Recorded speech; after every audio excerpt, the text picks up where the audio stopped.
ദൈവനാമത്തിന് മഹത്വം ഉണ്ടാകട്ടെ. കർത്താവായ യേശു ക്രിസ്തു കുരിശിൽ കിടന്നുകൊണ്ട് തിരുവായി മൊഴിഞ്ഞ 5-ാമത്തെ മൊഴിയാണ് ഞാൻ ഇന്നിവിടെ ധ്യാനിക്കുവാനായി പോകുന്നത്.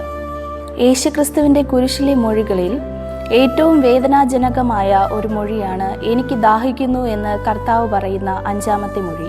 യേശുക്രിസ്തുവിൻ്റെ ജീവിത കാലഘട്ടം നാം പരിശോധിക്കുമ്പോൾ പരസ്യ ശുശ്രൂഷയ്ക്ക് മുൻപ് വരെ 100% മനുഷ്യനായും പരസ്യ ശുശ്രൂഷ ആരംഭിച്ചതിന് ശേഷം 100% ദൈവപുത്രനുമായാണ് യേശു കർത്താവ് ജീവിച്ചിട്ടുള്ളത്. ഇവിടെ യേശു കർത്താവ് എനിക്ക് ദാഹിക്കുന്നു എന്ന് പറയുന്നത് കർത്താവിൻ്റെ ഭൗതികമായ ദാഹത്തെക്കുറിച്ചാണെന്ന് നമുക്ക് മനസ്സിലാക്കുവാനായി സാധിക്കും. പഴയ നിയമത്തിൽ സങ്കീർത്തനങ്ങൾ 22:15 എൻ്റെ നാവ് അണ്ണാക്കോട് പറ്റിയിരിക്കുന്നു എന്നും സങ്കീർത്തനങ്ങൾ 69:3 എൻ്റെ തൊണ്ട ഉണങ്ങിയിരിക്കുന്നു എന്നും സങ്കീർത്തനക്കാരൻ പ്രവചിക്കുന്നതായി നമുക്ക് കാണുവാനായി സാധിക്കും. ദാഹത്താൽ വലഞ്ഞ യേശുവിന് കയ്പ് കലക്കിയ വീഞ്ഞ് കുടിക്കുവാൻ കൊടുത്തിരുന്നു എന്നും അത് കർത്താവ് നിരസിക്കുന്നതായും മത്തായി എഴുതിയ സുവിശേഷത്തിലും മാർക്കോസ് എഴുതിയ സുവിശേഷത്തിലും രേഖപ്പെടുത്തിയിരിക്കുന്നു. അത് കുടിച്ചാൽ തൻ്റെ ബോധം നഷ്ടപ്പെടുമെന്നും യേശു കർത്താവ് തിരിച്ചറിഞ്ഞിരിക്കാം.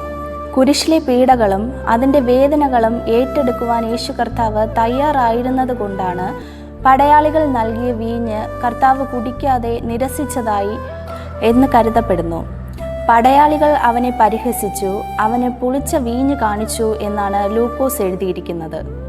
എന്നാൽ യോഹന്നാൻ എഴുതിയ സുവിശേഷം 19-ാം അധ്യായം 29-30 വാക്യങ്ങൾ പരിശോധിക്കുമ്പോൾ അവിടെ യേശു ക്രിസ്തു വീഞ്ഞു കുടിച്ചതായും അതിൻ്റെ ശേഷം നിവർത്തിയായി എന്ന് പറഞ്ഞ് തല ചരിച്ച് ആത്മാവിനെ വെടിഞ്ഞതായും രേഖപ്പെടുത്തിയിരിക്കുന്നു.